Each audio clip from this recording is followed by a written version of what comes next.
Istri CEO saya bab 281-290. Minumlah anggur pernikahan ini bersamaku, sayang, perintah Suelin sambil memalingkan wajahnya yang dingin dan elegan ke arah King Feng Li dan mengerjap padanya. Saudaraku, mengapa tidak minum anggur pernikahan bersamaku? Lalu Ruyan Liu melemparkan senyum menawan padanya. Li Li melihat sekeliling, bingung harus minum anggur dengan siapa. Di sebelah kiri adalah istrinya, jadi wajar saja kalau dia minum duluan. Namun, karena dia sudah tidur dengan Ruyan Liu, yang ada di sebelah kanannya, rasanya tidak pantas jika dia menolaknya. Orang-orang di sekitar tak percaya dengan apa yang terjadi. Dua wanita cantik ingin minum anggur pernikahan dengan pria yang sama. Sungguh pria yang beruntung. Li Qingfeng segera tenggelam dalam kecemburuan dan kedengkian semua orang. Bagi orang biasa, memiliki Ruyan Liu atau Suelin akan menjadi kehormatan terbesar, karena keduanya sangat memukau. Tapi sekarang, Li Qingfeng bisa memiliki keduanya sekaligus. Meskipun semua orang iri pada Li Qingfeng, ia merasakan keengganan yang tak terlukiskan. Ia tahu betul bahwa ini bukan sekadar minum anggur. Ada dua wanita yang terlibat, jika ia tidak bisa menanganinya dengan baik, konflik pasti akan terjadi. Li Qingfeng tidak ingin membuat Suelin dan Ruyan Liu kesal hanya karena segelas anggur. Mereka berdua memperlakukannya dengan baik, dan Li Qingfeng akan menjadi orang yang menyebalkan jika menyakiti salah satu dari mereka. Ia juga tahu bahwa ia tidak bisa membuang-buang waktu lagi, ia harus membuat keputusan karena orang-orang di sekitarnya sedang menunggunya. Itu adalah pernikahan Hao Luo, dia tidak bisa mengacaukannya di hari sebesar itu. Jangan berdebat tentang ini, aku akan minum bersama kalian berdua, kata King Feng Li dengan heroik. Dia menyilangkan lengan kirinya dengan lengan Suelin, sementara menyilangkan lengan lainnya dengan lengan Ruyan Liu, lalu minum dari kedua gelas itu secara bersamaan. Lili menunjukkan semangat kepahlawanannya di saat kritis ini. Sungguh keajaiban yang ia ciptakan saat minum anggur pernikahan dengan dua wanita sekaligus. Sungguh jenius. Orang-orang di sekitarnya terkejut, bertanya-tanya bagaimana ia bisa punya ide minum-minum dengan dua wanita sekaligus. Mereka mengaguminya bukan hanya karena keberuntungannya dalam urusan percintaan, tetapi juga karena ia cerdas dalam menangani urusan tersebut. Bisa minum-minum dengan King Feng Li tidak menyelesaikan masalah, kesan mereka terhadap satu sama lain pun tidak membaik. Tatapan mereka satu sama lain tampak tidak menyenangkan. Namun, sebagai wanita yang berkelas, mereka tahu hal terpenting saat ini adalah melayani King Feng Li, karena seorang pria harus membangun citra yang baik di depan umum. Wanita cerdas memahami arti citra yang baik bagi seorang pria, terutama di depan banyak orang. Ia bisa melakukan apa saja untuk menyenangkan prianya di depan umum, tetapi ketika mereka sedang berduaan, terserah pada wanita itu bagaimana ia ingin menghukum prianya atas perbuatannya itu. Jika Suelin ingin menghukum Lili, dia harus menunggu sampai mereka pulang. Tapi dia tidak akan pernah menunjukkan kekesalannya di depan umum. Krisis anggur pernikahan diredakan dengan sangat baik oleh Li Qingfeng. Mengenai pikiran kedua wanita itu, ia tidak repot-repot memikirkannya. Setelah upacara pernikahan selesai, semua pria dan pengiring pengantin bersenang-senang dan semua tamu pergi ke ruang makan untuk menikmati makanan dan minuman. Li Qingfeng duduk di meja pria. Suelin dan Liu Ruyan adalah perempuan, jadi mereka seharusnya duduk di meja perempuan, tetapi mereka bersikeras ingin duduk bersama Li Qingfeng. Saat makan, Suelin duduk di sisi kirinya, sementara Ruyan Liu di sisi kanannya. Ruyan Liu menyajikan paha bebek kepada Li Qingfeng segera setelah Suelin menawarinya paha ayam. Rupanya, keduanya tidak mau mengalah. Sayang, menurutmu apakah aku terlihat cantik hari ini? Tanya Suelin dengan senyum cerah di wajahnya, sambil memegang lengan kirinya. Apalagi yang bisa dikatakan Li Qingfeng, ia hanya bisa setuju dengannya. Tapi sejujurnya, dia memang menawan, jadi itu bukan kebohongan. Melihat Suelin memegang lengan Li Qingfeng, Ruyan Liu tak mau kalah. Ia perlahan meletakkan tangannya di bawah meja dan meraih paha Li Qingfeng, yang membuatnya menggigil dan terpaksa menahan kegembiraannya. Bagaimana denganku? Apakah menurutmu aku terlihat cantik, saudaraku? Tanya Ruyan Liu dengan menawan. Li Qingfeng harus mengangguk, mengakui bahwa dia juga cantik. Lengannya dipegang oleh Suelin, dan pahanya disentuh oleh Ruyan Liu. Dia menikmati momen itu, tetapi juga khawatir. Konon katanya kalau bersama satu orang wanita itu nikmat, tapi kalau bersama dua orang wanita itu siksaan. Kasihan sekali si King Feng Li, dia harus makan dengan sangat hati-hati, jangan sampai Suelin tahu apa yang dilakukan Ruyan Liu secara diam-diam. Berkat Li Qingfeng, Hao Luo menyelenggarakan pernikahan yang meriah. Oleh karena itu, sambil bersulang, Hao Luo menawarkan Li Qingfeng anggur lagi sebagai tanda terima kasih. Hari itu adalah hari besar Hao Luo, jadi ia minum begitu banyak anggur karena saking gembiranya hingga ia mulai kehilangan kendali atas dirinya sendiri. Ia merasa belum cukup berterima kasih kepada Li Qingfeng, jadi ia memutuskan untuk berlutut dan membungkuk hormat kepadanya. Li Qingfeng butuh beberapa saat untuk menghentikannya. Orang-orang meninggalkan tempat pernikahan sedikit demi sedikit setelah menikmati makanan dan minuman yang lezat, begitu pula dengan King Feng Li dan Su Elin, diikuti oleh Ruyan Liu. Di luar hotel, Su Elin melirik Ruyan Liu dan berkata, "Suamiku dan aku akan pulang sekarang, kamu mau ikut dengan kami?" Wajah Ruyan Liu berubah kecewa mendengar kata-kata Su Elin. Kesedihan memenuhi matanya. Lagi pula, Li Qingfeng bukanlah suaminya. Ia hanya bisa menjawab dengan senyum pahit sebelum berbalik dan masuk ke dalam Maseratinya. Mengaum. Ruyan Liu melaju kencang ke jalan, dan tak seorang pun menyadari kesepian di matanya. Ia sungguh tak habis pikir bahwa mustahil ia bisa bersama dengan Li Qingfeng.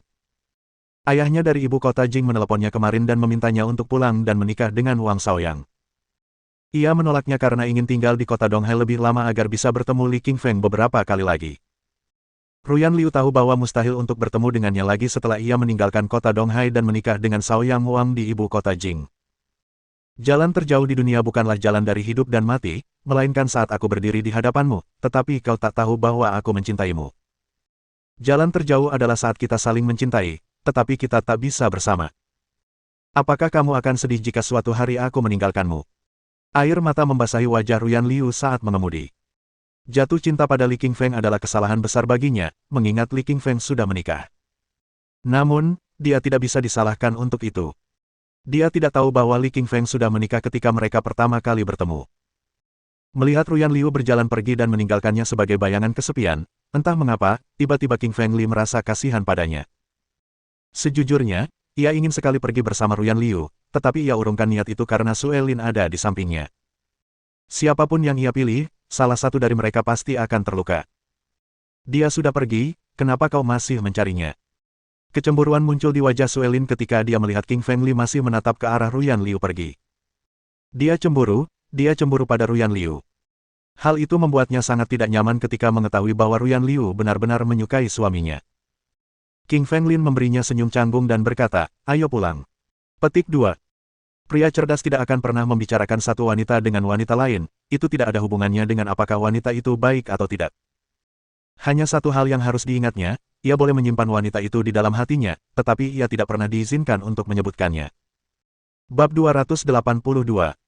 Su Elin ingin pernikahan. Di luar hotel, meskipun Ruyan Liu sudah pergi, Su Elin masih merasa terganggu. Ia mengerutkan kening, matanya seindah biasanya saat menatap Li Qingfeng, tetapi kali ini ada keraguan di dalamnya. Li Qingshan menunduk, berusaha menghindari pandangannya. Ia tahu bahwa jawaban terbaik saat ini adalah diam. "Sayangku, apakah ada sesuatu antara kamu dan Ruyan Liu?" Su Elin membuka bibir merahnya yang indah, dan akhirnya mengajukan pertanyaan itu. Dia berencana membuat Li Qingfeng mengatakan yang sebenarnya, tetapi tampaknya Li Qingfeng menolak untuk mengatakan apapun karena masih diam. Pertanyaan Su Elin justru membuatnya berpikir tentang hubungannya dengan Ruyan Liu. Apakah itu persahabatan, atau cinta? Lili ingin mencari tahu, tetapi hubungan mereka terasa terlalu rumit. Tentu saja, bagaimana mungkin tidak setelah mereka tidur bersama? "Kami hanya berteman," jawab Li Qingshan sambil tersenyum manis padanya. Bisakah dia memberitahu Su Elin tentang hubungannya dengan Ruyan Liu? Sepertinya tidak, karena dia akan mendapat masalah besar jika Su Elin tahu. Meskipun Su Elin mempertahankan citranya sebagai dewi yang dingin dan anggun seperti biasa, ia berubah menjadi penurut dan lembut secara pribadi berkat usaha keras Li Qingfeng. Namun, ia punya prinsip. Begitu Li Qingfeng melewati batas itu, tak diragukan lagi ia akan memberinya pelajaran. "Apakah kamu yakin kamu hanya berteman dengannya?" "Ya, aku yakin, ini hanya persahabatan murni." "Baiklah, aku percaya padamu." Su Elin mengangguk. Ia harus percaya padanya karena ia sudah mengatakannya, meskipun masih ada keraguan di benaknya. Su Elin sangat terkesan dengan pernikahan Hao Luo yang begitu indah hari ini, terutama saat Hao Luo memasangkan cincin untuk istrinya. Hatinya meleleh saat itu. Tiba-tiba, Su Elin sangat menginginkan sebuah pernikahan untuknya dan Li Qingfeng. Meskipun mereka memiliki akta nikah, mereka tidak pernah mengadakan upacara pernikahan yang sesungguhnya, di mana mereka akan menerima ucapan selamat dan kebahagiaan dari seluruh keluarga dan teman-teman mereka. Terlebih lagi, sebagian besar orang bahkan tidak tahu bahwa mereka telah menikah, kecuali ayah Su Elin, paman King Feng Li. Menurutnya, perkawinannya akan lengkap dan sempurna apabila mereka melangsungkan upacara pernikahan, mengucapkan janji suci pernikahan, dan saling mengenakan cincin. Sayangku, aku ingin sekali mengadakan pernikahan kita sendiri, kata Suelin sambil tersenyum manis kepada King Fengli. Bukankah kita sudah punya surat nikahnya? Aku sedang membicarakan upacara pernikahan, seperti yang dilakukan Hao Luo. Kau ucapkan janji pernikahanmu padaku, lalu pasangkan cincinnya untukku. Mengapa kamu tiba-tiba menyebutkan hal itu? Aku tidak pernah memakaikan cincin padamu, sungguh disayangkan, kata Suelin dengan nada rendah dan penuh penyesalan. Bagi seorang wanita, tak ada yang lebih penting daripada pernikahan yang bahagia. Mimpinya adalah cincinnya dipasangkan oleh pria yang dicintainya. Hingga saat itu, pernikahan dan hidupnya bisa dibilang sempurna. Dia menginginkan upacara pernikahan, dia ingin King Fengli memasangkan cincin untuknya. Tentu, kapan kamu ingin upacaranya? Kamu bisa menentukan tanggal dan lokasinya. Li Qingfeng mengangguk. Dia tahu dia berhutang terlalu banyak pada wanita ini, jadi dia tidak akan menolak jika wanita itu menginginkan upacara pernikahan. Wajah Suelin memerah ketika mendengar kata, ya, dari King Fengli. Dia belum memutuskan tanggal atau lokasinya, tetapi dia punya waktu untuk merencanakannya. Oh, ngomong-ngomong, ayo kita beli mobil baru, Suelin tiba-tiba bertanya pada King Fengli. Mereka naik taksi ke tempat pernikahan hari ini karena mobil BMW miliknya dirusak oleh Huang tadi malam. Sebagai seorang CEO, rasanya kurang tepat pergi bekerja naik taksi setiap hari. Ia membutuhkan mobil pribadi agar nyaman untuk bepergian atau mengunjungi mitra bisnis. Tentu, Huang memberiku 5 juta sebagai kompensasi, yang cukup untuk membeli mobil bagus, kata King Fengli sambil merogoh sakunya. Mereka berdiskusi sebentar tentang mobil apa yang akan dipilih. Lily menyarankan Audi atau Porsche, tetapi Suelin lebih suka BMW. Lily setuju dengan BMW karena Suelin yang akan menyetir. Kemudian mereka naik taksi dan menuju ke pusat BMW 4S di Jalan Renmin. Pusat BMW 4S di sana sangat luas, menempati lahan ribuan meter persegi. Koleksi BMW-nya sangat banyak, dari BMW seri 1 hingga seri 5. Pusat ini juga menawarkan berbagai macam model dan warna kendaraan. Ada beberapa pramuniaga di pusat perbelanjaan. Mereka berusia 20-an dan semuanya berpenampilan menarik. Meskipun orang-orang yang bekerja di sini dibayar dengan sangat baik, mereka diharuskan memenuhi standar tinggi, yaitu usia muda, pengetahuan yang sangat baik tentang mobil, dan penampilan yang menarik. Manajernya adalah seorang wanita berusia 30-an, yang mengecat rambutnya pirang, dan tampak cantik dengan lipstik dan maskara merah. Manajer itu langsung menghampiri Li dan Lin Sui begitu melihat mereka datang. Penjelasannya yang detail tentang fungsi, performa, dan harga semua mobil menunjukkan bahwa ia sangat berpengetahuan. Komisi yang ia terima dihitung berdasarkan jumlah mobil yang terjual, jadi semakin banyak ia menjual, semakin besar bayarannya. Setelah melihat berbagai model, Suelin akhirnya memutuskan untuk membeli BMW X5. Ia melakukan uji coba dan sangat puas.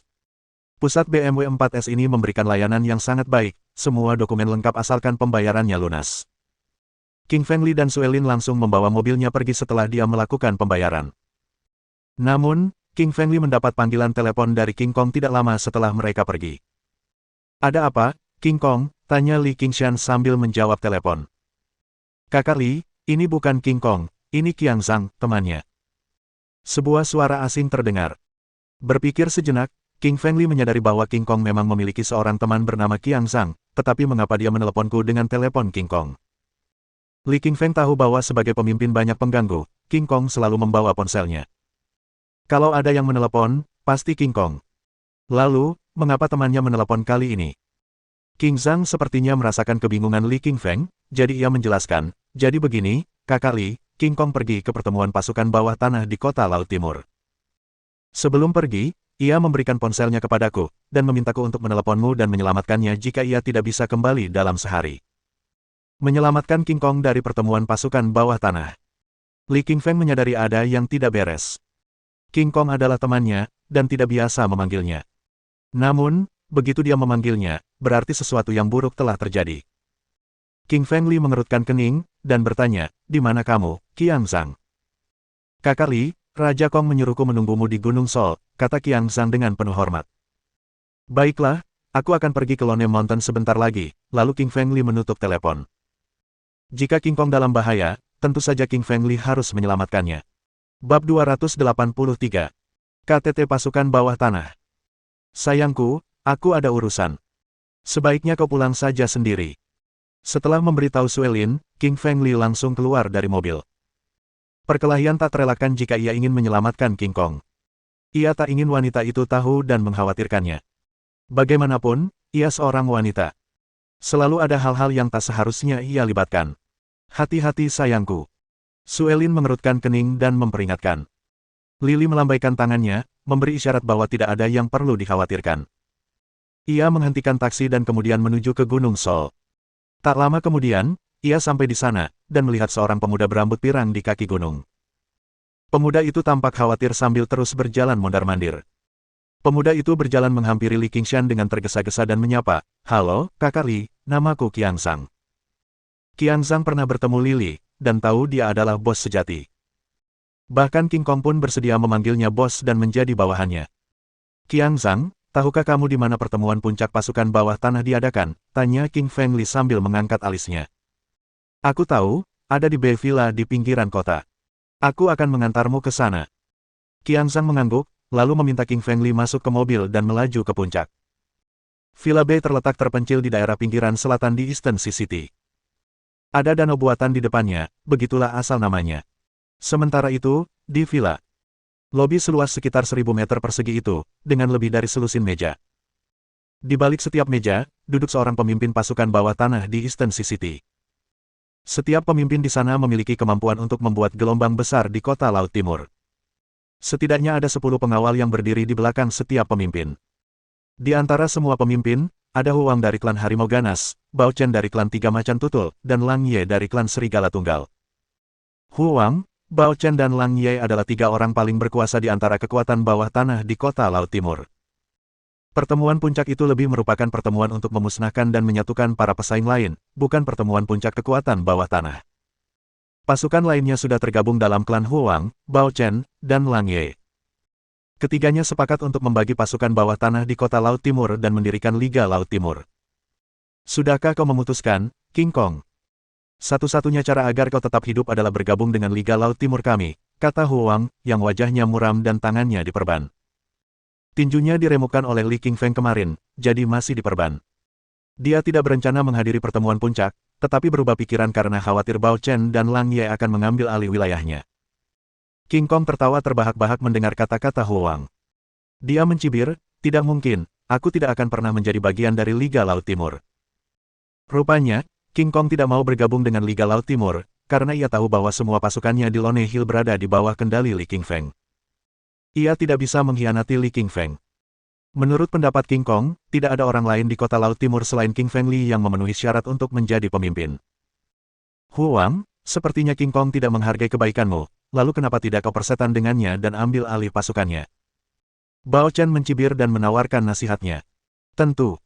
Huang mengangguk dan setuju dengan Bao Chen. Bao Chen berdiri dan berjalan menuju King Kong. Meskipun ia tidak setinggi King Kong, otot-ototnya padat dan kuat, dan terdapat lapisan-lapisan kapalan di tangannya, akibat terlalu sering berolahraga. King Kong tidak tahu seberapa kuat Bao Chen.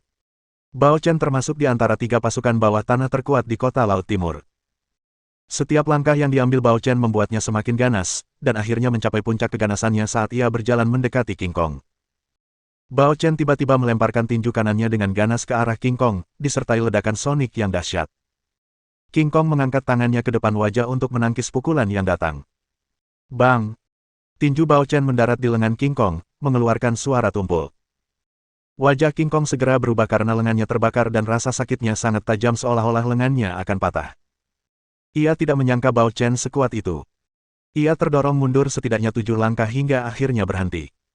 Bao Chen memang salah satu dari 3 orang paling tangguh di kota Laut Timur, King Kong bahkan tidak bisa menerima satu serangan pun darinya. Belum lagi para pengawal yang dibawa King Kong, mereka disingkirkan begitu ia menolak bergabung dengan Liga Laut Timur. "King Kong, beraninya kau melawanku jika kau bahkan tidak bisa menerima satu serangan pun?" tanya Bao Chen, tawanya penuh dengan sarkasme. Wajah King Kong memucat, tetapi ia tidak menjawab apapun. Meskipun ia tahu ia tidak bisa bertahan melawan Bao Chen, ia tidak akan memilih untuk menyerah. Bao Chen mencibir, dan siap memberi King Kong pelajaran berat lagi. Jika King Kong tidak menyerah, maka ia akan mengakhiri hidupnya. Wus! Bao Chen langsung bergerak ke arah King Kong seperti macan kumbang, kaki kanannya menyapu King Kong dengan ganas, begitu cepat hingga tak seorang pun bisa menangkap bayangannya. Raja King berusaha menghindar dari tendangan tersebut namun sayang, ia gagal karena tendangan tersebut begitu cepat hingga ia tidak sempat bereaksi dan langsung tertendang. Bao Chen melangkah maju dan menginjak dada King Kong saat dia hendak bangkit. Ini kesempatan terakhirmu. Maukah kau bergabung dengan kami atau lebih baik kau jadi sampah dengan urat dan pembuluh darah yang patah? Bao Chen menatapnya dan mengancam. Jika urat dan pembuluh darah seseorang terputus, maka seluruh lengannya akan hancur dan dia tidak akan pernah bisa berbuat apa-apa. King Kong menanggapi ancaman Bao Chen dengan mencibir, lebih baik kau bebaskan saja aku. Kalau tidak, kau akan celaka saat kakak Li datang. Hahaha, kakak Li.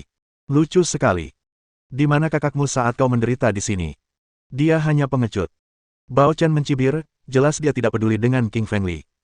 Baginya, hanya sedikit orang yang bisa disandingkan dengannya di kota Laut Timur, dan jumlahnya tak akan lebih dari jumlah jarinya. Ngomong-ngomong soal kakak Li, siapa dia sebenarnya? Huang ketakutan ketika mendengar nama kakak Li. Ia tidak lupa bahwa tinjunya dihancurkan oleh Li Qingfeng tadi malam karena Nyonya Wang punya sedikit hubungan dengan Li Qingfeng. Semoga saja kakak Li bukan Li Qingfeng. Mustahil, bukankah itu kebetulan yang luar biasa? Huang mengangguk, berusaha mengusir pikiran buruk itu. King Kong, aku akan memotong urat dan pembuluh darahmu karena kau tidak mendengarkanku. Senyum dingin muncul di wajah Bao Chen, lalu ia mengeluarkan belati dan bersiap untuk memulai. Suara mendesing. Sepotong batu tiba-tiba melesat ke tangan Bao Chen, menembus telapak tangannya. Belati itu jatuh ke lantai dan darah langsung mengucur deras. Siapa yang akan memotong urat dan pembuluh darah adikku? Apa kau sudah muak dengan hidupmu yang terkutuk ini? Sebuah suara kasar terdengar dari luar, menunjukkan kemarahan dan agresivitas pemiliknya. Bab 284. Kakek Li dari Laut Timur. Kakak Li ada di sini. Dia di sini. Wajah King Kong memerah karena gembira ketika mendengar suara agresif dari luar. Suara itu sangat familiar baginya, suara itu berasal dari kakak Li. Tak ada orang lain yang sekeras dia. Seperti dugaannya, Li Qingfeng masuk bersama Qiang Zhang, membawa sepotong batu di tangannya.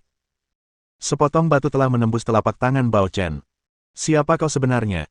Bao Chen menundukkan wajahnya dan bertanya. Aku kakekmu yang terkutuk, jawab King Feng Li sambil tertawa gagah, seagresif biasanya. Dia tidak pernah menunjukkan amarah dan agresivitasnya saat bersama Suelin, karena Suelin adalah istrinya. Hanya pengecut yang akan pamer di depan istrinya. Dia memiliki harga diri dan sikap agresif, yang hanya ditujukan kepada musuhnya. Aku akan memberimu kesempatan untuk bertahan hidup hanya jika kau melepaskan King Kong dan berlutut untuk meminta maaf, kata Li Qingfeng sambil melangkah maju dengan marah. Orang-orang di sekitar tercengang mendengar suara yang begitu mendominasi itu, karena mereka belum pernah melihat orang seperti itu kecuali Bao Chen. Bagaimana kalau aku tidak melakukannya? Bao Chen menggelengkan kepalanya dan menolak. Jika dia menuruti King Feng Li, berlutut dan meminta maaf di depan begitu banyak orang, lalu bagaimana mungkin dia bisa tetap tinggal di kota Laut Timur atau meyakinkan orang lain tentang otoritasnya? Agar dapat menerima rasa hormat dari orang lain dalam masyarakat ini, martabat mutlak diperlukan, terutama bagi seorang pemimpin seperti dia. Suara mendesing. King Feng Li membengkokkan jarinya dan menembakkan batu kedua, yang menembus telapak tangan Bao Chen lainnya secepat kilat. Ah! Bao Chen menjerit memilukan. Ia masih bisa menahan rasa sakit ketika salah satu telapak tangannya terluka. Namun, rasa sakit yang luar biasa dari kedua telapak tangannya begitu tak tertahankan sehingga ia mulai berteriak putus asa. Bagaimana mungkin dia sekuat ini? Keheranan terpancar di matanya. Ia sangat terkesan dengan kekuatan pemuda ini, yang mampu memotong telapak tangannya hanya dengan sebuah batu kecil. Li Qingfeng menghampiri Bao Chen, lalu mengulurkan tangannya ke leher Bao Chen. Bao Chen hendak menghindar. Sayangnya, ia gagal karena Li Qingfeng langsung mencengkeram lehernya, membuatnya tak punya waktu untuk melawan. Bao Chen ketakutan, matanya penuh ketakutan. Akhirnya, ia menyadari bahwa ia telah memprovokasi iblis. Ia berharap bisa memohon ampun, tetapi sudah terlambat. Siapapun yang mengganggu pengikutku, mati. Tangan King Feng semakin kuat, tenggorokan Bao Chen remuk dengan suara retakan. Cahaya di mata Bao Chen perlahan memudar, tubuhnya miring ke samping lalu jatuh ke tanah, akhirnya tak bernyawa. Inilah yang disebut orang-orang sebagai arogansi dan agresivitas. Tak seorang pun bisa bertahan hidup setelah mereka memprovokasi pria ini. Para pemimpin pasukan bawah tanah itu dulunya merasa dirinya sombong, tetapi mereka jauh dari mampu membandingkan diri dengan King Feng Li. Apa? Bao Chen sudah meninggal. Orang-orang di sekitar tidak percaya dengan apa yang mereka lihat, lalu mereka menatap King Feng Li dengan ketakutan, bertanya-tanya bagaimana Bao Chen, salah satu dari 3 pemimpin pasukan bawah tanah terkuat di kota Laut Timur, bahkan tidak dapat menerima satu serangan pun dari King Feng Li. Siapakah pemuda ini, bagaimana mungkin dia begitu kuat? Semua orang terkejut sekaligus merasa beruntung, karena Bao Chen, bukan mereka, yang melawan Li Qingfeng. King Feng Li mengulurkan lengannya untuk menarik King Kong berdiri, dan bertanya, apakah kamu baik-baik saja? Aku baik-baik saja, kakak Li. King Kong mengungkapkan rasa terima kasihnya dengan penuh hormat. Penghargaan King Kong tidak hanya untuk King Feng Li yang menyelamatkan hidupnya, tetapi juga untuk membalaskan dendamnya dengan membunuh Bao Chen. Dia mendengar betapa hebatnya King Feng Li, tetapi dia tidak pernah menyangka akan sejauh itu. Dengan mudahnya, ia menghabisi Bao Chen, yang tampak semudah membunuh semut. King Kong merasa malu memikirkan betapa tak terkalahkannya kakak Li, dan betapa memalukannya dia bahkan tak bisa menahan satu serangan pun dari Bao Chen, sementara kakak Li membunuh Bao Chen dengan satu tembakan. Mereka berada di level yang sangat berbeda, dan dia tidak menyangka selisihnya bisa sebesar itu. Apakah ada orang yang mengadakan pertemuan puncak pasukan bawah tanah dan berencana mendirikan Liga Laut Timur? Tanya Li Qingfeng sambil meletakkan tangannya di belakang. Meskipun ia bertanya dengan nada lembut, orang-orang tetap ketakutan dengan aura mendominasi yang terpancar. Mereka saling menatap, terdiam. Mereka bingung bagaimana menjawab pertanyaan itu, dan tidak ingin mengambil risiko membuat marah orang yang baru saja membunuh Bao Chen. Merasakan keheningan dan keengganan orang banyak, King Feng Li berkata dengan agresif, ada masalah dengan King Kong sebagai pemimpin pasukan bawah tanah di kota Laut Timur. Beberapa orang tidak yakin dengan keputusan Lili. Mereka hampir tidak bisa diam, dan ketidakpuasan meluap dari mata mereka. Orang pertama yang bangkit adalah Lang Ye dari klan Serigala Tunggal, dia tiba-tiba berdiri dan berteriak, King Kong tidak memiliki kemampuan untuk menjadi pemimpin. Retakan. Mendengar ketidaksetujuan dari Lang Ye, King Feng Li mencengkeram lehernya dan mencekiknya. Ada yang tidak senang dengan itu. Ayo bangun, tanya Li Qingfeng dengan marah. Semua pemimpin di sana tak kuasa menahan rasa takut di wajah mereka. Mereka benar-benar ketakutan melihat Bao Chen dan Lang Ye terbunuh. Mereka tahu pria yang mereka hadapi saat ini adalah pria tangguh yang tak berperasaan. Mereka tak sanggup menanggung akibatnya jika mereka tidak menaatinya. Saya setuju bahwa King Kong harus menjadi pemimpin. Aku juga. Kau benar, raja-raja seharusnya menjadi pemimpin. Para pemimpin itu semua berteriak untuk menunjukkan persetujuan mereka. Wang Hu adalah satu-satunya yang tetap diam. Ia pernah menjadi pemimpin salah satu pasukan bawah tanah terbesar di kota Laut Timur, sekaligus juara bela diri. Oleh karena itu, wajar saja jika ia merasa diperlakukan tidak adil jika harus menyerah. Bagaimana denganmu, Hu Wang? Jelas sekali, King Feng Li mengenal Hu Wang, yang diberi pelajaran oleh King Feng Li karena dia menghancurkan BMW milik Sue Lin kemarin. Ya, aku setuju, aku setuju. Hu Wang menundukkan kepalanya, mengakui kesetiaannya kepada King Feng Li. Pengemis tak bisa pilih-pilih. Ia mengerti betapa menakutkannya pemuda ini, ia terlalu lemah untuk menjadi pesaingnya. Satu-satunya cara agar ia bisa bertahan hidup adalah dengan menyerah. Pertemuan puncak kekuatan bawah tanah berubah sepenuhnya karena campur tangan King Feng Li. Rupanya King Kong sangat gembira dan tersanjung menjadi pemimpin. Big Brother Kong, semua orang membungkuk dan memberi hormat kepada King Kong. Menerima penghormatan dari orang banyak, King Kong tidak kehilangan akal sehatnya, dia tahu dengan jelas bahwa semua yang dimilikinya saat ini diberikan oleh King Feng Li. Dia mungkin akan mati tanpa bantuan King Feng Li. Mulai sekarang, dia akan menjadi kakek Li TL, seperti memanggil seseorang ayah, dan itu menunjukkan rasa hormat dan semua orang harus mematuhi perintahnya, kata King Kong sambil menunjuk ke arah King Feng Li. Dia sekarang menjadi pemimpin dan dipanggil kakak Kong. Tidak pantas memanggil Lili, kakak Li. Karena itu, ia meningkatkan panggilannya menjadi kakek Li. Tuan Feng. Semua orang membungkuk padanya dengan penuh hormat. Bab 285. Sue Lin diracuni. Halo kakek Li. Semua pemimpin di lobi membungkuk dan memberi hormat kepada King Feng Li, mengubah panggilannya menjadi kakek Li. Selain para pemimpin, semua pengawal yang berdiri di belakang mulai membungkuk dan memanggilnya kakek Li. Itulah hukum rimba dalam masyarakat kekuatan bawah tanah. Orang-orang mengagumi tinju yang kuat dan agresivitas, sehingga mereka hanya menaati mereka yang tangguh dan kejam. Dengan tinju yang tak tergoyahkan dan ketangguhan yang luar biasa, tak diragukan lagi ia mendapatkan semua rasa hormat dari orang lain. Tak seorang pun menduga kemunculan Li Qingshan, dan segalanya menjadi tak terkendali ketika King Kong, pria yang dulu dipandang rendah, menjadi pemimpin dan Li Qingshan menjadi kakek Li mereka. Li Qingfeng selalu bersemangat dan gesit. Ia bersedia membantu King Kong memperluas wilayahnya, memperluas liga, dan memengaruhinya karena ialah yang menunjuk King Kong sebagai pemimpin. Banyak klan kecil segera bergabung dengan mereka di bawah pengaruh Li Qingfeng.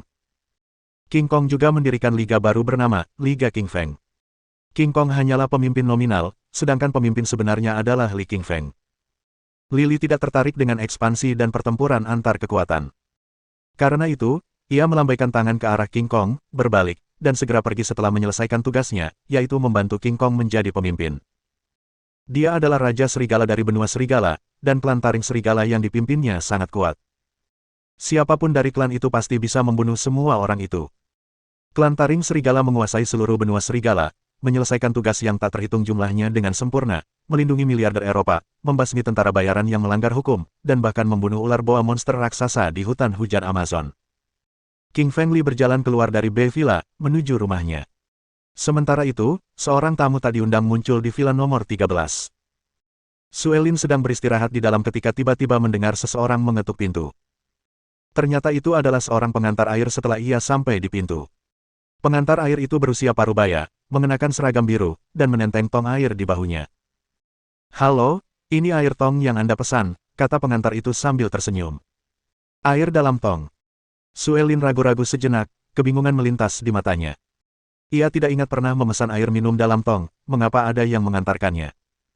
"Maaf, tapi aku tidak pernah memesan itu." Suelin menggelengkan kepalanya, menunjukkan bahwa dia tidak memesan air itu. Sepertinya pengantar barang itu sudah tahu apa yang akan ditanyakan Suelin, jadi dia tersenyum dan menjelaskan, ini adalah hadiah untuk semua penghuni Istana Mulia dalam rangka merayakan Tahun Baru Imlek yang akan datang.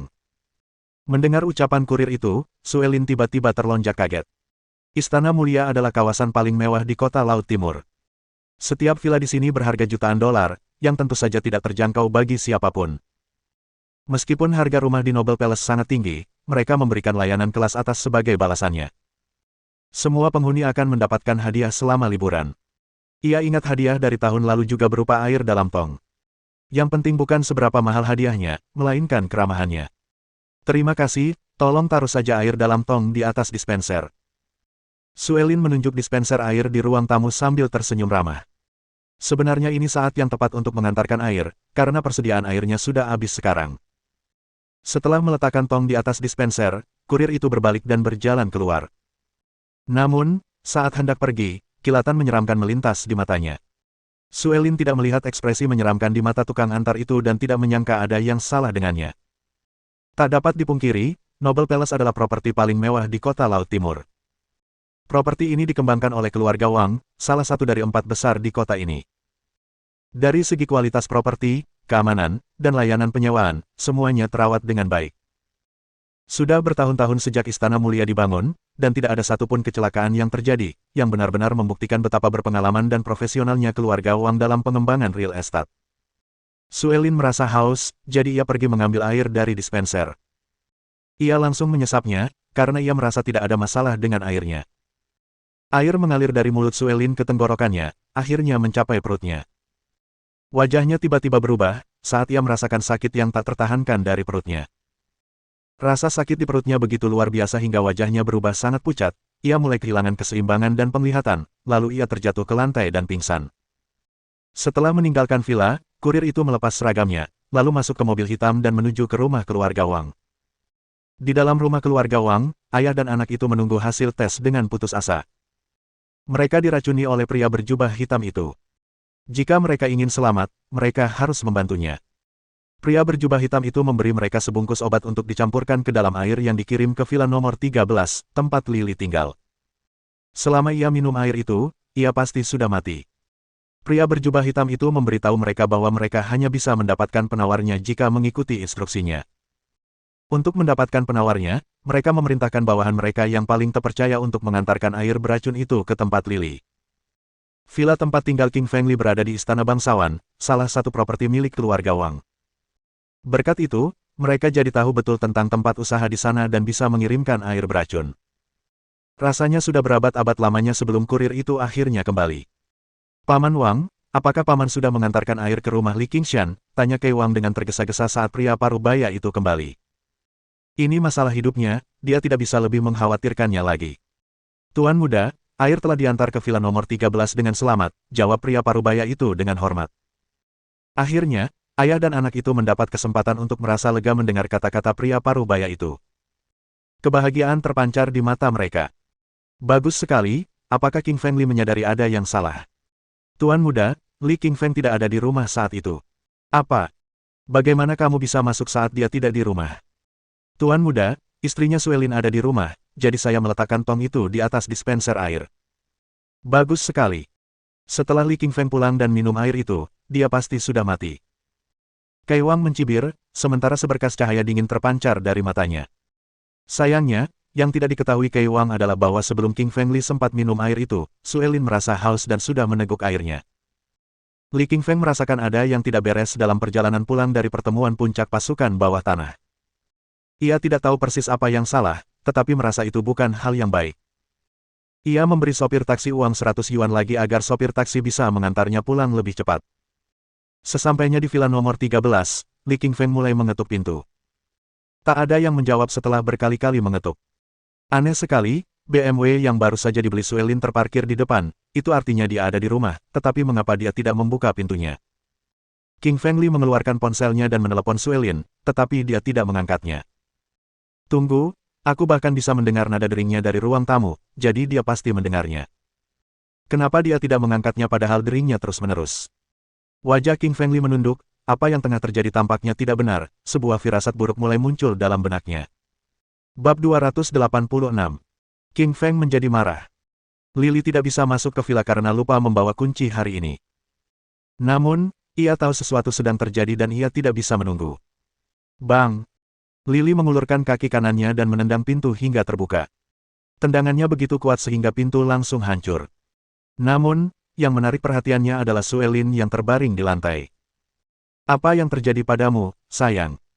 Melihat ini, Li Qingshan terkejut. Dia bergegas menuju Suelin dengan cepat seperti anak panah yang tajam. Dia mencoba membangunkannya dengan memanggil namanya, tetapi tidak berhasil. Wajahnya hitam legam, gejala keracunan. Airnya beracun. Perhatian King Feng Li tertuju pada gelas di lantai, menyadari bahwa Suelin telah diracuni oleh air yang diminumnya. Apakah itu dari air dalam tong dispenser? King Feng Li mengeluarkan jarum perak, mencelupkannya ke dalam air, dan air itu langsung berubah menjadi hitam.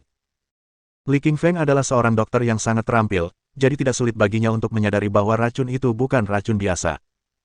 Itu adalah sejenis bisa ular yang disebut ular berbisa hitam, yang sangat beracun. Siapapun yang meminumnya akan mati tanpa bantuan penawarnya. Penawar bisa ular jenis ini adalah ekor ular berbisa hitam. Li Qingfeng akrab dengan dunia bawah dan tahu bahwa Viper pembunuh dari Liga Tengkorak selalu membawa ular berbisa hitam dan suka membunuh orang dengan bisanya. Ular berbisa. Pasti itu. Li Qingfeng sangat cerdik dalam mendeteksi siapa pembunuh di baliknya dengan mencari tahu racun apa yang terkandung di dalamnya. Melihat wajah Suelin berubah semakin gelap, King Feng Li segera mengeluarkan jarum akupunturnya, dan menusukkannya ke semua titik akupuntur penting di sekujur tubuhnya untuk menghentikan racun menyebar ke seluruh tubuhnya. Akupuntur yang baru saja diberikannya disebut 9 tembakan dari kehendak Tuhan, yang diwariskan dari gurunya. Metode ini sangat efektif dalam mencegah penyebaran racun. Namun, Li Qingfeng hanya mampu menahan racun selama 3 jam. Suelin pasti sudah mati jika ia tidak bisa mendapatkan penawarnya dalam waktu tersebut. Beruntungnya, Suelin hanya minum 1 teguk air dan King Feng Li segera menemukannya. Kalau tidak, tidak akan ada cara untuk menyelamatkan nyawanya, tidak peduli seberapa terampilnya dia. King Feng Li memperlambat penyebaran racun dengan bantuan akupuntur, lalu dia menelepon Red Butterfly Hip untuk menanyakan di mana ular berbisa itu berada, dan siapa yang mengirimkan air hari ini. Sialan kau Viper. Aku bersumpah akan mencabik-cabikmu. Li Qingfeng mencibir, dan aura pembunuh di dalam tubuhnya begitu kuat hingga membuat seekor lalat yang lewat ketakutan. Li Qingfeng membaringkan Suelin di tempat tidur lalu keluar. Ia harus menemukan ular berbisa itu dalam waktu 3 jam, membunuhnya, dan mendapatkan penawarnya. Kupu-kupu merah Hip menelepon kembali tak lama setelah Li meninggalkan villa. Ia memberitahu Li Qingfeng bahwa ia belum menemukan keberadaan ular berbisa itu, tetapi istana mulia atas nama keluarga Wang, dan pastilah seseorang dari keluarga Wang yang mengirimkan air itu. Bagus sekali keluarga Wang, sepertinya kalian sudah cukup puas dengan hidup kalian. Senyum sinis muncul di wajahnya, dan ia pun melaju ke rumah keluarga Wang dengan BMW milik Suelin. Dia sudah tahu bahwa semua keluarga besar di kota Laut Timur sedang melakukan bisnis kotor. Terakhir kali keluarga Chen berkolusi dengan Raja Harimau, dan sekarang keluarga Wang bekerja sama dengan Viper.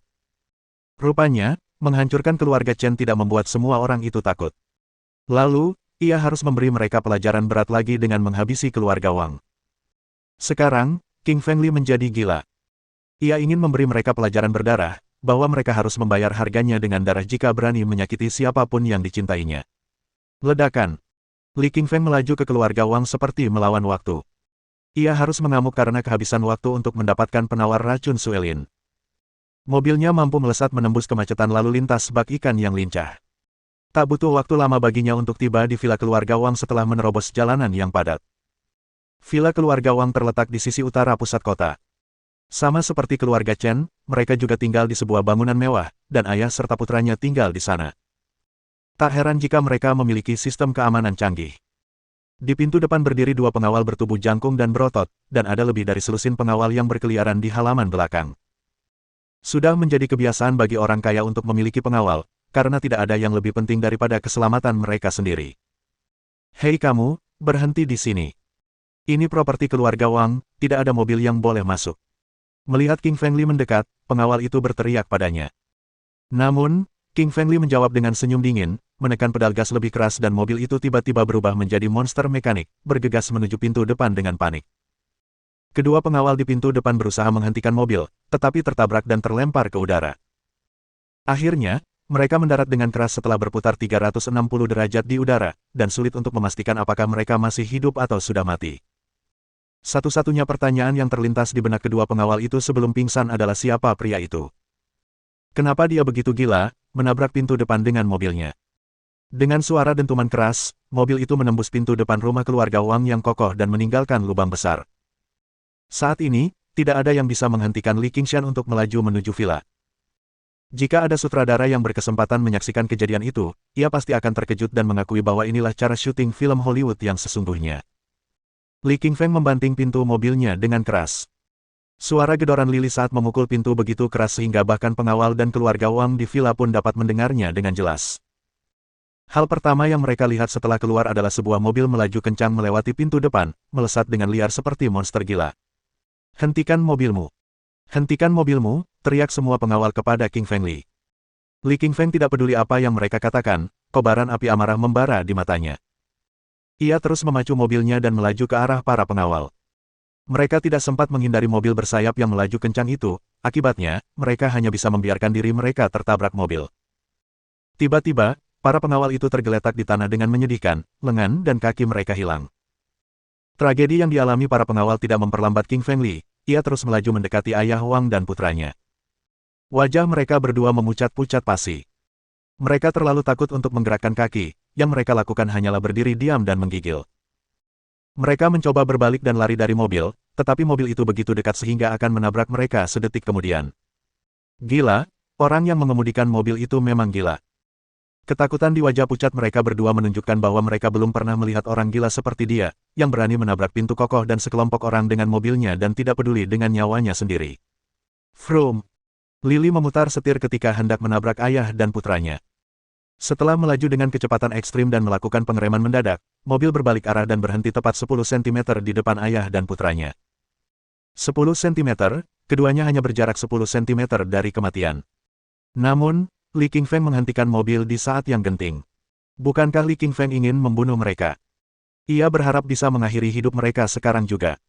Tapi ia tidak akan bisa mengetahui keberadaan Viper jika mereka sudah mati. Ayah Wang dan putranya harus mati, tetapi tidak sebelum mereka mengakui di mana Viper berada. Bab 287. Kematian keluarga Wang. King Feng menghentikan mobilnya tepat di depan keluarga Wang dengan rem mendadak dan turun setelahnya. King Feng Li. Kau, teriak Kei Wang kaget. Ia bisa mengenalinya karena pernah melihatnya sebelumnya.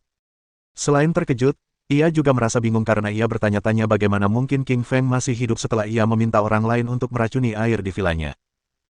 Mungkinkah King Feng tidak meminum air itu? Kei Wang, apakah kamu begitu terkejut melihatku? King Feng tersenyum sambil berjalan ke arah Kei Wang dengan agresif. King Feng, ini keluarga Wang, apa yang kau inginkan? Wajah Kei Wang berubah setelah melihat agresivitas King Feng. Katakan padaku di mana Viper. Aku tidak tahu apa yang kau bicarakan. Viper, apa itu? Kau tidak tahu. Baiklah, kata King Feng sambil tersenyum dan mengulurkan tangannya ke leher Kei. Kei tiba-tiba dicekik oleh King Feng dan tak bisa bernapas. Ia menatapnya dengan wajah pucat pasi, mengerikan. Ia bisa merasakan pemuda di depannya ini luar biasa, karena ia telah dicekik tanpa ia sadari. Terlebih lagi, tatapannya bagaikan iblis yang siap membunuhnya kapan saja, membuatnya sangat ketakutan.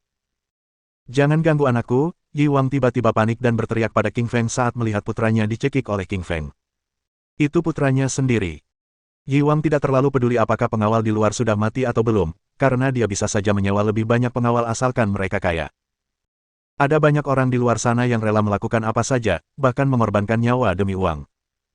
Tapi kalau putranya mati, ceritanya akan berbeda. Sementara King Feng terus mencekik Kai dan mengabaikan ancamannya, Yi mencoba meninju King Feng dengan menekankan tinjunya ke tubuh King Feng. Bang! King Feng merentangkan kakinya dan menendang tepat ke perut Yi.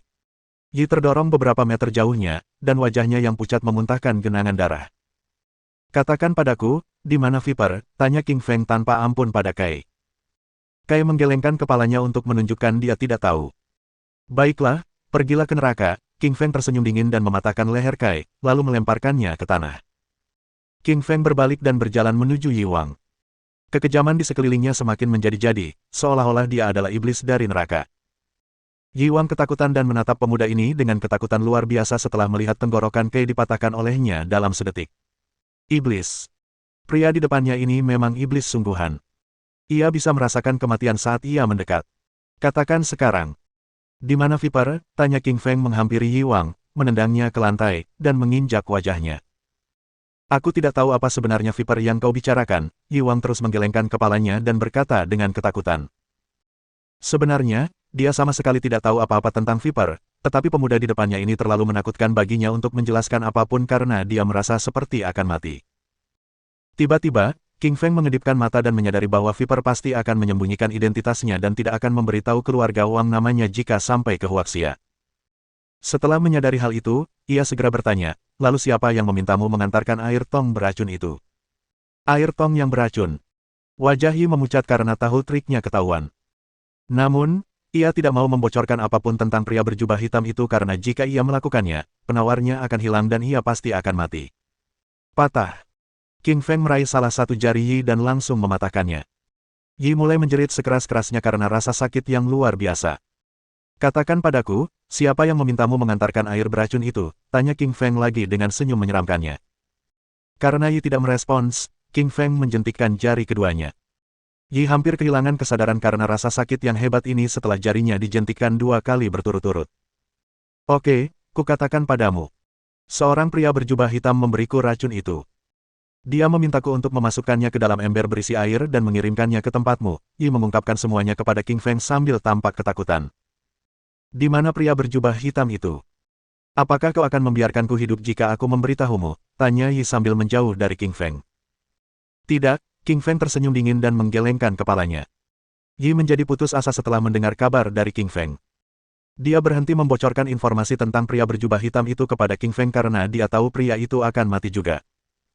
Kalau kau tidak memberitahuku tentang dia, aku akan mematahkan ke-10 jarimu, dan menghancurkan tulang-tulangmu di tubuhmu. Kau mau mencobaku? King Feng tersenyum tanpa ampun dan langsung mematahkan jari ketiganya. Yi berteriak keras lagi.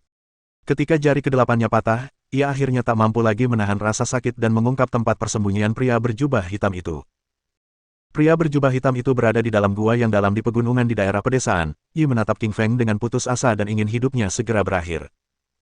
Dia tiba-tiba menyadari bahwa keluarga Wang telah dihancurkan oleh seorang pemuda. Pasti pemuda di depannya ini. Yi tahu dia telah membuat seseorang yang seharusnya dia sentuh berada dalam masalah. Pemuda ini 10 kali lebih mengerikan daripada pria berjubah hitam itu. Patah. Pemilik keluarga Wang sudah tamat. Keluarga Wang, sebagai tokoh terkemuka dan satu dari 4 keluarga paling berpengaruh di kota Laut Timur, secara sah dihabisi oleh King Feng. King Feng mendapat informasi dari Yi Wang bahwa pria berjubah hitam itu tinggal di dalam gua di suatu daerah pedesaan. Dia tahu pembunuh seperti ini tidak akan bersembunyi di kota karena, pertama-tama, kota itu tidak cocok untuk melarikan diri. Viper sangat ahli dalam pembunuhan dan kamuflase, tempat terbaik untuk bersembunyi pastilah gua di pedesaan. Ledakan. King Feng melaju menuju gua di pinggiran kota dengan BMW-nya karena dia tahu dia tidak punya banyak waktu tersisa. Setengah jam telah berlalu, dan Suelin hanya punya 2 jam lagi untuk hidup. King Feng harus membunuh Viper dan ular hitamnya, lalu mengambil empedu hitamnya dalam 2 jam ini agar ia bisa menyelamatkan Suelin. Sementara itu, lelaki berjubah hitam itu bersantai dengan ular berbisa hitam di tangannya, dan dia merasa sedikit tidak nyaman. Dia baru saja menelpon keluarga Wang dan tak seorang pun menjawabnya.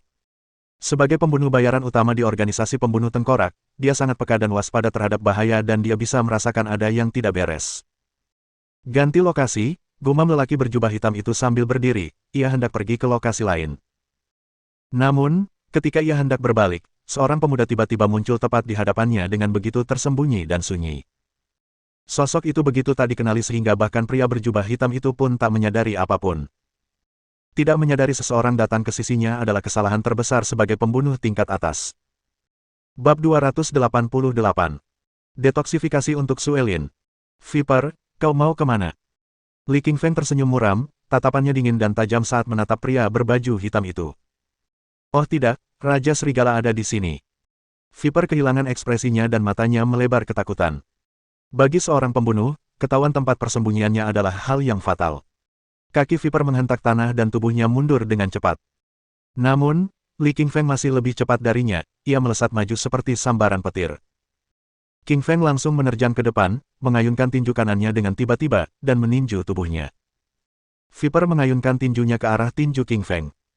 Pada saat benturan, ia merasakan kekuatan dahsyat datang dari lawannya dan tubuhnya terus mundur. Ia melirik tinjunya sendiri, terkejut menemukan retakan di sana. Darahnya mengalir deras di sepanjang retakan itu, disertai rasa sakit yang membakar. Hanya dengan satu pukulan, Qingfeng Li mampu melukai Viper. Hanya dalam ronde singkat, Viper tahu bahwa ia tak bisa mengalahkan Raja Serigala.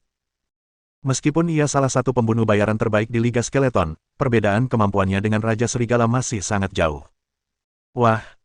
Viper melempar ular perut hitam dari tangannya agar bisa menyerang Lily, lalu berbalik dan melarikan diri. Ia tahu jika suatu saat ia ditemukan oleh Raja Serigala, ia hanya bisa mencoba melarikan diri. Lily mengeluarkan belati penghisap kehidupannya dan dengan paksa menebas kepala ular perut hitam itu. Yang mengejutkannya, ular perut hitam itu tidak mati setelah dipenggal. Kepala ular itu terus menggigitnya. Kau cari mati. Cahaya dingin dan menusuk melintas di mata Li Qingshan. Ia terkejut ular berdada hitam itu begitu sulit dikalahkan. Desir, desir, desir. Lily mengayunkan belatinya puluhan kali berturut-turut dan langsung mengiris kepala ular itu menjadi puluhan potongan daging. Bagaikan pita yang berkibar, potongan-potongan itu jatuh ke tanah. Ular itu pun mati total. Setelah membunuh ular perut hitam itu, Lily kembali menghunus belati dan memotong bagian perutnya, yang terdapat di dalam empedu ular. Empedu ular itu berwarna hitam pekat dan persis seperti penawar racun Suelin. Dengan empedu ular ini, racun dalam tubuh Suelin dapat diatasi. Li Qingfeng dengan hati-hati menempelkan empedu ular itu ke kulitnya, dan secerca kegembiraan melintas di matanya. Ular, apa kau pikir kau bisa lolos?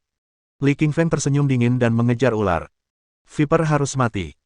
Pembunuh ini bersembunyi di kegelapan, tidak tahu kapan akan memberinya pukulan mematikan. Li Qingfeng tidak takut padanya, tetapi orang-orang di sekitarnya tidak sanggup menghadapi lawan seperti Viper. Berlari dan berlari, Viper berhasil mendahului sejauh 1 kilometer. Tak melihat Raja Serigala menyusulnya, matanya berkilat puas. Rupanya, ular perut hitam yang menyerang Raja Serigala telah memberinya waktu untuk melarikan diri. Viper benar-benar mengira ia bisa lolos kali ini. Namun, ketika ia mendongak dan melihat sosok yang dikenalnya berdiri di depannya, ia kehilangan ekspresi. Karena sosok itu adalah Raja Serigala. Viper, kau bisa mati sekarang. Qingfeng Li tersenyum muram, memancarkan aura pembunuh yang kuat. Ia mengayunkan belati pengambil kehidupannya ke arah Snake. Viper menghunus pisaunya dan ingin melawan. Dengan suara benturan, pisaunya hancur berkeping-keping oleh belati Raja Serigala. Belati penghapus kehidupan mampu memotong apapun. Senjata apapun akan terpotong menjadi dua bagian saat berhadapan dengan belati penghapus kehidupan. Montok. Belati penghapus kehidupan milik Li Qingfeng langsung mengiris tenggorokan Viper. Darah Viper berceceran, ia menutupi tenggorokannya, tidak menyerah, tetapi terpaksa jatuh ke tanah, lalu kehilangan napas. Salah satu pembunuh bayaran utama Hell Alliance, Viper, tewas. Li Qingfeng membawa empedu ular itu dan segera berlari keluar hutan, tanpa melirik ular yang tergeletak di tanah. Ia lalu bergegas pergi menuju vilanya. 2 jam telah berlalu ketika Li Qingfeng kembali ke villa. Untungnya, ia telah menggunakan jarum perak untuk mengendalikan penyebaran racun di tubuh Suelin, sehingga hidupnya diperpanjang 3 jam. Li Qingfeng tidak mau membuang waktu. Ia segera membersihkan empedu ular dan mengambil empedunya untuk Suelin. Empedu dari empedu ular itu adalah penawar racun Suelin. Setelah meminum empedu ular, warna wajah Suelin mulai berubah. Warna gelap akibat racun berangsur-angsur berubah menjadi putih, yang merupakan gejala racun telah larut. Setelah sekitar 10 menit, empedu ular telah melarutkan semua racun dalam tubuh Suelin. Suelin sedikit mengernyit dan perlahan membuka matanya. Saat dia baru saja membuka matanya, dia melihat King Fengli sedang memeluk dirinya sendiri dengan wajah khawatir. Sayang, ada apa denganku? Suelin tampak bingung, tampaknya masih belum tahu apa yang terjadi. Ya, airnya beracun. King Fengli menceritakan seluruh ceritanya pada Suelin. Setelah mendengar apa yang terjadi dari King Feng, Suelin akhirnya menyadari mengapa perutnya sakit parah setelah minum air tong dan ia pingsan di tanah. Itu karena air tong itu beracun. Para pembunuh itu, kenapa mereka begitu kejam? Terakhir kali mereka membunuh Nona Zhang, kali ini mereka ingin membunuhmu. Wajah Suelin pucat pasi, katanya ketakutan. Sejujurnya, Suelin sangat takut. Dia takut Li Qingfeng dibunuh oleh para pembunuh itu. Li Qingfeng tahu betul kekhawatiran Suelin. Entah Sue diracun atau diculik, itu semua karena dirinya. Para pembunuh itu datang untuk membunuhnya, tetapi malah melukai Suelin. Li Qingfeng merasa sangat bersalah. Jangan khawatir, para pembunuh itu tidak akan datang lagi. King Feng mengusap wajah Suelin dan menghiburnya. Dia telah memutuskan untuk pergi ke benua macan dalam kurun waktu ini, untuk membasmi kelompok pembunuh seperti Skeleton League dan Hell Alliance, sehingga mereka tidak akan bisa terus-menerus mengirim orang untuk membunuhnya dan orang-orang di sekitarnya. Meskipun King Feng telah melarutkan racun dalam tubuh Suelin dengan empedu ular, dia baru saja bangun dan tubuhnya masih sangat lemah. King Feng datang ke dapur dan memasak makanan untuk Suelin. Setelah menyuapinya, ia membaringkannya di tempat tidur untuk beristirahat. Setelah Suelin tertidur, King Feng kembali ke kamar tidurnya di lantai pertama. Ia membuka komputernya, memasukkan kata sandi, dan masuk ke ruang obrolan daring yang misterius. Tak lama kemudian, wajah menawan Alice muncul di layar. Yang Mulia Taring Serigala, sudah larut malam. Ada yang bisa kubantu? Tanya Alice menjilat bibir merahnya dan menggoda. Alice, lihatlah markas dua kelompok pembunuh, Liga Skeleton dan Aliansi Neraka. Aku akan pergi ke benua harimau besok. Anda datang ke benua harimau, Yang Mulia Taring Serigala. Ya, Liga Tengkorak dan Aliansi Neraka mengirim para pembunuh untuk membunuhku, dan mereka hampir membunuh Suelin. Aku akan membuat mereka lenyap seperti abu. Kata King Feng Li sambil tersenyum muram. Mendengar apa yang baru saja dikatakan Li King Feng, wajah Alice yang menawan tampak sedikit gembira. Ia sudah lama ingin bertemu Raja Serigala, sayangnya, Raja Serigala sedang berada di Tiongkok. Namun, sekarang Raja Serigala akan datang ke benua harimau, jadi Alice sangat bahagia. Alice berkata dengan penuh semangat, Yang Mulia Taring Serigala, yakinlah bahwa aku akan menyerahkan informasi tentang Liga Kerangka dan Aliansi Neraka sebelum kau datang besok. Baiklah, Alice, sampai jumpa besok di benua harimau. King Feng tersenyum lalu menutup obrolan. Bab 289. Tim Taring Serigala. Keesokan harinya, King Feng Li meminta Suelin untuk cuti selama 3 hari, membeli tiket pesawat ke Prancis dan kemudian terbang menuju Prancis. Dia naik pesawat Eastern Sea International, yang pelayanannya sangat baik. Para pramugarinya juga sangat cantik, mengenakan seragam pramugari biru dan celana ketat hitam tipis. Namun, Li King Feng tidak sempat memandangi para pramugari ini, ia malah fokus memikirkan hal lain. Perjalanannya ke Prancis hanya memiliki satu tujuan, menghancurkan Liga Skeleton dan Aliansi Neraka. Kedua kelompok pembunuh ini berani mencoba membunuhnya dan hampir membunuh Suelin. Mereka harus dibasmi. King Feng merasa bahwa sejak dia meninggalkan benua serigala, kekuatan gelap ini telah melupakan kehebatan Raja Serigala dan semuanya menantangnya. Kalau kau membuat Raja Serigala marah, kau akan mati. Itu bukan sekadar pepatah, gengsi dan kejayaannya dibuktikan dengan banyaknya mayat yang tak terhitung jumlahnya. Setelah 12 jam, pesawat mendarat dengan mulus di Bandara Internasional Paris. Sementara itu, di luar bandara, 4 anggota klan Taring Serigala sudah menunggu. Keempatnya adalah Biksu, Xuan Jilu, pria botak, Chong Lu, Dewa Kematian, Tian Ye, dan wanita kucing, Alice. Keempatnya adalah rekan setim terbaik Li Qingshan, masing-masing dengan kemampuan yang luar biasa. Julukan, pendeta, pria botak, Dewa Kematian, dan wanita kucing pun diberikan kepada mereka. Xuan Jilu pernah menjadi pendeta di Gunung Udang. Ia senang mengenakan jubah pendeta, seorang peramal, dan ahli dalam 8 diagram dan pertanda geomansi. Ia adalah dalang klan Taring Serigala, yang telah mengembangkan banyak rencana dan strategi. Chong Lu menarik. Ia mengaku sebagai keturunan Zishan Lu TL, seorang tokoh terkenal dalam sejarah Tiongkok. Chong memiliki kekuatan fisik yang luar biasa, bahkan mampu mencabut pohon willow. Ia belajar bela diri di kuil Shaolin, memiliki tubuh yang tak terkalahkan dan kekuatan tak terbatas, serta menjadi pelopor dalam setiap misi klan Taring Serigala. Tian Ye adalah yang terpendek di antara keempatnya, tetapi satu-satunya yang dijuluki Dewa Kematian. Ia adalah penembak jitu terbaik dunia, mampu menembak dengan akurasi sempurna secara teratur pada jarak 1 kilometer. Ia adalah santo pelindung klan Taring Serigala dalam kegelapan. Yang terakhir, Alice, hanya dengan mendengar namanya, Catwoman, orang akan tahu bahwa ia adalah wanita yang menawan dan menggoda. Ia memikat, cantik, seksi, dan tahu betul bagaimana memanfaatkan kecantikannya untuk membingungkan musuh dan membuat mereka lengah. Ia membawa seekor kucing dan kucing itu adalah asisten yang andal dalam penyelidikan. Klan Taring Serigala mampu meraih ketenaran luar biasa di seluruh benua serigala, sesuatu yang mustahil terjadi jika mereka hanya mengandalkan kekuatan Li Qingfeng. Hal ini juga berkat kekuatan keempat rekan satu timnya. Masing-masing dari keempatnya tak terkalahkan secara independen, tetapi mereka semua menerima perintah dari Li Qingfeng. Yang mulia Wolfang, akhirnya kau datang ke benua macan. Aku sangat merindukanmu. Melihat Li Qingfeng turun dari pesawat, Alice adalah orang pertama yang berlari menghampirinya, memeluknya, dan berkata dengan penuh semangat. Alice tingginya 1,7 meter, berambut pirang, bermata biru, berwajah menawan, dan bertubuh seksi. Tubuh bagian atasnya yang montok tampak seperti dililit dua pepaya. Ia biasanya lincah dan cerewet, menggendong Li Qingfeng dan langsung menyandarkan kepalanya di dadanya. Lily disambut oleh aroma wanita itu. Aromanya sangat kuat dan nyaman. Beberapa orang di sekitarnya menatap Li Qingfeng dengan aneh dan membuatnya merasa malu. Karena semua orang tahu bahwa Alice paling menyukainya dan sering menyelinap ke tempat tidurnya di tengah malam sebelumnya. Alice, orang-orang sedang memperhatikan.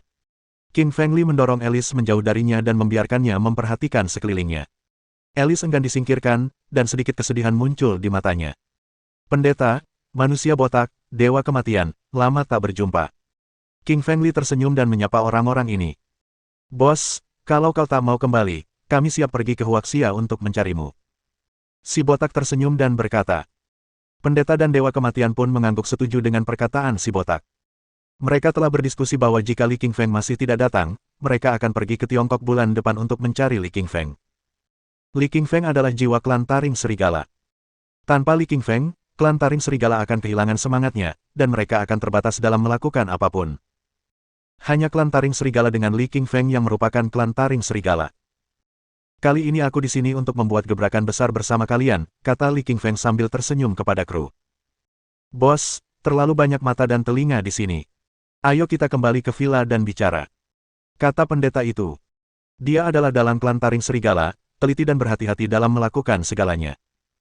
Setiap kali dia bisa membantu kru menghindari bahaya. Si botak mengendarai Rolls-Royce dan membawa kru ke sebuah villa di Prancis. Villa ini merupakan rumah persembunyian yang diatur Bernard untuk klan Taring Serigala, dengan ruangan yang luas dan fasilitas yang lengkap. Di aula, Alice mengeluarkan sebuah dokumen, menyerahkannya kepada Li Qingfeng, dan berkata, ini adalah informasi tentang Liga Skeleton dan Aliansi Neraka. Kedua kelompok pembunuh ini termasuk dalam 4 kelompok pembunuh terbesar di dunia dan sangat kuat. Tentu saja, agar dapat masuk dalam jajaran kelompok pembunuh bayaran teratas di dunia, mereka harus menjadi pemain yang sangat kuat. Lily mengambil dokumen itu dan mulai memindainya dengan saksama. Ia memperhatikan dengan saksama semua personel, alamat, dan kekuatan Liga Tengkorak dan Aliansi Neraka. Jika kau mengenal musuh dan mengenal dirimu sendiri, kau tak perlu takut akan hasil dari 100 pertempuran. Jika kau ingin menghancurkan musuhmu, lebih baik iblis yang kau kenal daripada iblis yang tak kau kenal. Setelah membaca dokumen tersebut, Lily dari Li Qingfeng berdiskusi dengan kru tentang strategi serangan. Mereka memutuskan untuk menghancurkan Liga Skeleton terlebih dahulu, lalu menyerang Aliansi Neraka. Markas besar Liga Skeleton berada di sebuah rumah bangsawan di pinggiran kota Prancis. Lokasinya lebih dekat dibandingkan dengan Aliansi Neraka di Italia. Mereka harus terbang ke sana dan itu akan memakan banyak waktu. Qingfeng Li memberikan ide umum, pendeta mengatur strategi penyerangan, si botak bertanggung jawab untuk menghalau musuh dari depan, dan dewa kematian bertanggung jawab untuk melindungi kru secara diam-diam dan melenyapkan penembak jitu tersembunyi milik lawan. Hei, ini nggak bakal berhasil. Kalian semua punya misi, gimana denganku, kata Alice dengan nada sedikit tidak puas. Melihat Qingfeng Li menugaskan tugas kepada semua orang kecuali dirinya, Alice tiba-tiba merasa tidak puas. Li Qingfeng tersenyum dan berkata, kali ini pembunuhan. Kau tidak akan berguna. Tidak, kalian semua terlibat. Aku juga harus terlibat. Baiklah kalau begitu, Anda akan berjaga di luar dan beritahu kami jika Anda menghadapi keadaan yang tidak terduga. Baiklah, aku akan berjaga-jaga, kata Alice dengan enggan. Namun, ia juga tahu bahwa kemampuan terbesarnya adalah pesonanya, yang tidak terlalu efektif bagi para pembunuh bayaran. Dan begitu pesonanya gagal, hal itu akan membangkitkan kewaspadaan para pembunuh bayaran. Rencana pun disusun dengan sempurna, si botak pergi dan menyiapkan semua senjata yang dibutuhkan untuk semua orang, lalu mengendarai seluruh kru menuju markas besar Liga Tengkorak. Tentu saja, sebelum pergi, pendeta mengeluarkan 1 sen dan melakukan ramalan untuk semua orang. Ia mengatakan itu adalah pertanda baik, sangat menguntungkan, dan menunjukkan bahwa semuanya akan berjalan lancar. Pendeta itu punya kebiasaan, setiap kali klan taring serigala bertugas, ia harus meramal terlebih dahulu. Anehnya, ia bisa meramal dengan sangat akurat dan telah beberapa kali membantu klan taring serigala menghindari krisis. Bab 290. Pembunuhan di Malam Gelap. Organisasi Skull Assassin adalah salah satu dari 4 organisasi assassin teratas di dunia. Mereka kuat, memiliki jumlah assassin terbanyak, dan pemimpinnya, Amanda, sebagai pembunuh elit setingkat SS, tak terkalahkan. Di dunia bawah, hanya mereka yang bisa membunuh orang lain. Tak ada orang lain yang bisa membalas dendam pada mereka. Jika ada yang mencoba menghancurkan organisasi pembunuh tengkorak, mereka akan dianggap lelucon. Namun, saat ini, ada 5 orang yang berjalan diam-diam dengan pakaian khusus menuju organisasi pembunuh tengkorak. Karena jelas mengetahui kekuatan organisasi pembunuh tengkorak, King Feng mengumpulkan tim taring serigala. Meskipun ia bisa menghancurkan seluruh organisasi sendirian, menghabisi seluruh organisasi tanpa kehilangan satu musuh pun akan membutuhkan bantuan tim karena jumlah anggotanya tidak sedikit. King Feng telah memanggil semua orang dari tim taring serigala untuk satu tujuan, menghabisi seluruh organisasi pembunuh tengkorak. Di malam hari, suasana di pinggiran kota Paris sangat gelap, sangat kontras dengan keadaan di dalam kota yang terang benderang dengan lampu di mana-mana. Ada sebuah villa di pinggiran kota. Tentu saja, villa itu hanya berfungsi sebagai kamuflase untuk markas besar organisasi pembunuh tengkorak, yang berada di sebuah kastil tepat di bawah villa. King Feng, biksu, si botak, dewa kematian dan Alice telah tiba di luar villa dalam kegelapan. Villa ini tampak seperti milik orang kaya. Ada kamera pengawas dan detektor di setiap sudut, 4 petugas keamanan berjaga di gerbang, dan 10 petugas lainnya berpatroli di dalam villa, membuat seluruh rumah tak tersentuh. King Feng mengambil peta villa dan mengamati dengan saksama, biksu, pergilah cari ruang sumber listrik dan matikan semua listriknya. Petik 2. Mengerti, bos, Mong mengangguk. Mereka akan ketahuan begitu masuk ke villa karena terlalu banyak kamera. Namun, mematikan semua listrik akan menjaga mereka tetap aman karena semua kamera dan peralatan penerangan lainnya akan langsung berhenti berfungsi. Si botak, kau urus keempat penjaga keamanan itu, kata King Feng melirik si botak dan berkata. Jangan khawatir, kepala. Mudah sekali menjatuhkan keempat anak kecil itu, jawab si botak dengan angkuh sambil menyentuh dagunya. 4 pengawal. Bahkan 40 pengawal pun tak akan mengancam si botak. Meskipun kali ini, ia harus menghabisi mereka tanpa bersuara, kalau-kalau itu akan membahayakan seluruh rencana. Dewa kematian, apakah kau membawa peredam untuk senapan rundukmu?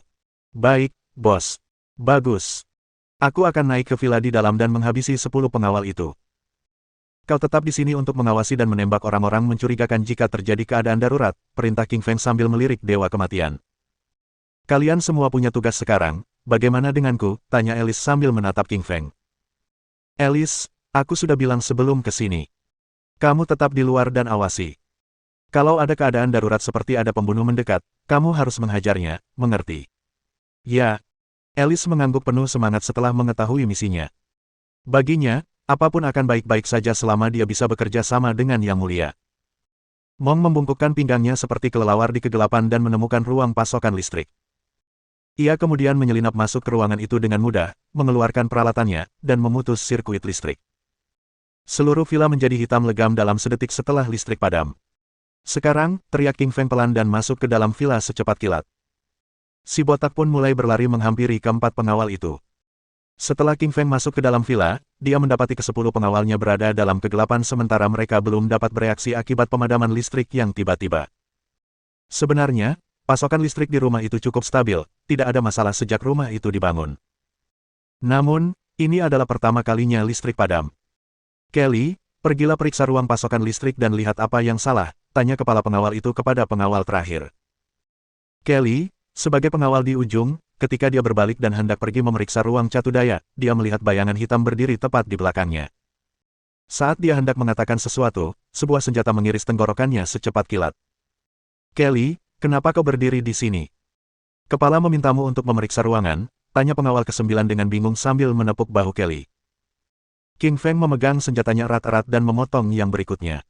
Tenggorokannya terbuka lagi. Seperti malaikat maut, King Feng terus-menerus mengayunkan senjatanya ke tenggorokan setiap pengawal. Ia membunuh satu pengawal setiap kali mengayunkan pisaunya. Dalam sedetik, ke-10 pengawal itu tewas bersimbah darah dengan tenggorokan menganga. Tak dapat disangkal bahwa kekuatan King Feng memang luar biasa. Dengan bantuan kekuatan kegelapan, tak satu pun pengawal ini yang bisa berbuat apa-apa selain diserang olehnya. Saat itu si botak pun mendatangi keempat pengawalnya di gerbang. Si botak lebih suka memecahkan masalah dengan kekuatan. Ia tiba di samping keempat pengawal itu dan mematahkan leher pengawal pertama. Ia pun langsung tersungkur ke tanah. 3 pengawal lainnya mulai memukul si botak setelah melihat rekan kerja mereka terjatuh. Namun, si botak memukul tepat di kepala mereka masing-masing dan mereka langsung tewas. Pengawal terakhir mencoba menyerang si botak dengan meninju tubuhnya namun tinjunya patah sementara si botak masih utuh. Si botak itu sekuat batu dan serangan biasa tidak akan berpengaruh apapun padanya. Si botak lalu menamparkan pengawal terakhir dengan seluruh kekuatannya seolah menamparkan batu dan langsung membunuhnya. Melihat keempat pengawalnya sudah selesai, si botak terkekeh sambil tetap merasa itu belum cukup. King Feng membuka kunci gerbang villa dan masuk. Saat dia melihat keempat pengawal tergeletak di tanah, dia berkata dengan nada jenaka, "Kalian masih saja bersikap kasar, ya?" Si botak terkikik sambil menyentuh dagunya ketika mendengar ejekan dari King Feng. Sejujurnya, si botak tidak pernah mengakui kekuatan siapapun selain dari milik King Feng di tim taring serigala. Villa itu gelap gulita karena listrik padam. Sementara itu, para pengawal juga dihabisi oleh King Feng dan si botak. Saat ini, tim sedang berkumpul di villa. "Bos, organisasi pembunuh tengkorak ada di sana, ayo kita pergi dan habisi mereka," kata si botak dengan penuh semangat. Dia petarung yang gigih dan suka bertarung sepanjang waktu. Dulu, dialah yang pertama kali bergegas ke sana dan bertarung begitu menerima misi apapun saat kembali ke Afrika. Serangan diam-diam adalah strategi yang disiapkan King Feng untuk menghabisi organisasi pembunuh tengkorak kali ini. Kalau tidak, si botak pasti sudah menyerbu sejak awal karena kepribadiannya yang impulsif. Si botak lebih suka bertarung tatap muka daripada menyelinap seperti ini, tetapi ia juga tahu bahwa pembunuh seperti ini biasanya bersembunyi di kastil di bawah villa. Akan mudah bagi mereka untuk menyadari perubahan dan melarikan diri jika tim tidak menyerang secara diam-diam. Mohon dukungan dari omom ante-ante sekalian, buat subscribe atau sharekan novel Mimin ke Facebook kalian, agar channel Mimin bisa terus berkembang.